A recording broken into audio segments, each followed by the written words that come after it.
کچھ شاعر ہوتے ہیں جو صرف لفظ لکھتے ہیں اور کچھ ایسے جو اپنی پوری روح لفظوں میں نچوڑ دیتے ہیں۔ تو چلیے آج 18ویں صدی کے اس شاعر کی داستان سنتے ہیں جس کی زندگی اور شاعری دونوں ایک ہی غم کا آئینہ تھی۔ یہ کہانی ہے میر تقی میر کی، ایک ایسی داستان جو غم سے شروع ہوئی اور غم پر ہی جا کر ختم ہوئی۔ اس سفر کی شروعات میر کے اپنے ہی الفاظ سے کرتے ہیں۔ یہ صرف 2 مصرے نہیں ہیں بلکہ میر کی پوری زندگی کا خلاصہ ہے۔ ذرا سوچئے، ایک ایسی ہستی جو پانی کے بلبلے کی طرح ہے، بس پل بھر کی، اور یہ پوری دنیا، یہ نمائش، یہ ایک سہراب کی طرح، ایک دھوکے کی طرح ہے۔ اسی نازک ہستی اور فریبی دنیا کی کہانی ہے میر کی زندگی۔ عام طور پر کہانیاں شروع ہوتی ہیں پیدائش سے، لیکن میر کی کہانی وہ تھوڑی الگ ہے۔ ان کی کہانی شروع ہوتی ہے ان 2 بڑے صدموں سے جنہوں نے انہیں میر بنایا۔ ایک ان کے دل کا اپنا ذاتی غم اور دوسرا ان کے پیارے شہر دلی کا غم۔ تو ذرا تصور کیجئے اس دور کا۔ پیدائش آگرہ میں ہوئی، لیکن ابھی چھوٹی ہی عمر تھی کہ والد کا سایہ سر سے اٹھ گیا۔ یتیمی نے آن گھیرا، سہارے کی تلاش میں دلی کا رخ کیا، لیکن قسمت کو شاید کچھ اور ہی منظور تھا۔ 1748 کے بعد ان کی اپنی آنکھوں نے دلی کو ایک بار نہیں، بار بار لٹتے اور برباد ہوتے دیکھا۔ یہ وہ زخم تھا جو ان کے دل پر ہمیشہ کے لیے لگ گیا، اور دلی کا یہی غم ان کی رگوں میں خون بن کر دوڑنے لگا۔ جب لوگ ان سے پوچھتے کہ کہاں کے ہو، کیا حال ہے، تو ان کا درد اس طرح لفظوں میں بہہ نکلتا۔ وہ کہتے تھے کہ مجھے اجنبی سمجھ کر میرا مذاق نہ اڑاؤ، میں اسی اجڑے ہوئے شہر کا رہنے والا ہوں جو کبھی پوری دنیا میں بے مثال تھا۔ جب اتنا درد روح میں اتر جائے نا تو وہ شاعری بن جاتا ہے، اور یہی وجہ ہے کہ ادب کی دنیا نے انہیں ایک لقب دیا، شاعر غم، یعنی غم کا شاعر، کیونکہ ان جیسا غم کا اظہار شاید ہی کسی نے کیا ہو۔ اب میر کا غم کوئی عام غم نہیں تھا، اس کے 2 پہلو تھے، اور یہی ان کی کمال کی بات ہے۔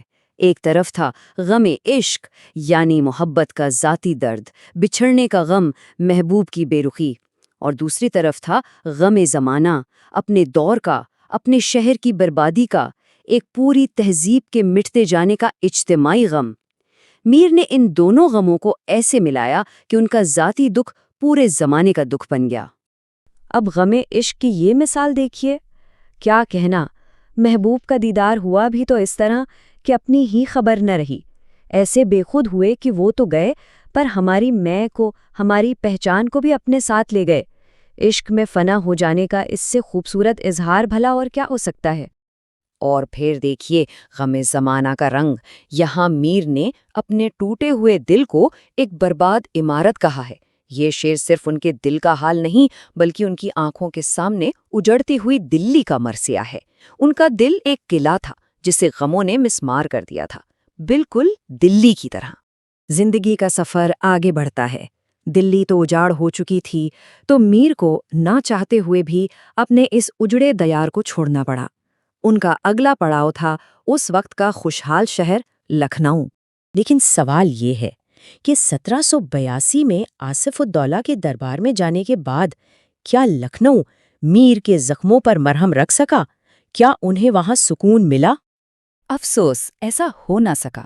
لکھنؤ کی چمک دمک میر کے مزاج سے میل نہیں کھاتی تھی۔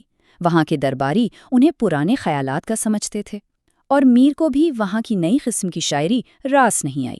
دھیرے دھیرے ان کے اپنے سرپرست سے بھی رشتے خراب ہونے لگے، اور پھر بیوی، بیٹے اور بیٹی کی موت نے تو انہیں جیسے بالکل ہی اکیلا کر دیا۔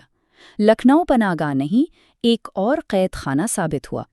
لیکن میر کی عظمت کا اصلی اندازہ تو تب ہوتا ہے جب ہم دیکھتے ہیں کہ ان کے بعد آنے والے سب سے بڑے شاعر خود مرزا غالب ان کے لیے کیا احساس رکھتے تھے۔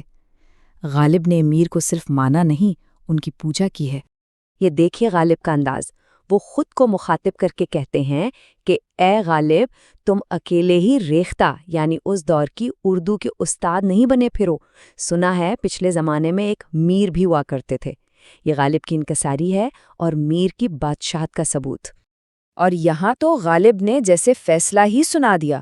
وہ صاف صاف کہتے ہیں کہ جو شخص میر کا قائل نہیں، جو ان کی عظمت کو نہیں مانتا، وہ خود بے علم ہے، جاہل ہے۔ ایک جوہری ہی دوسرے جوہری کی قدر جانتا ہے، اور غالب سے بڑا جوہری کون ہو سکتا تھا؟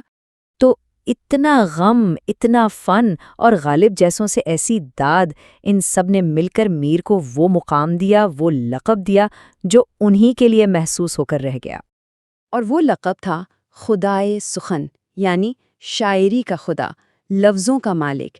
یہ ایک ایسا اعزاز ہے جو اردو ادب میں صرف اس شاعر کو ملتا ہے جس کا مرتبہ انسانی حدود سے اوپر، لگ بھگ دیوتائی درجے تک پہنچ گیا ہو۔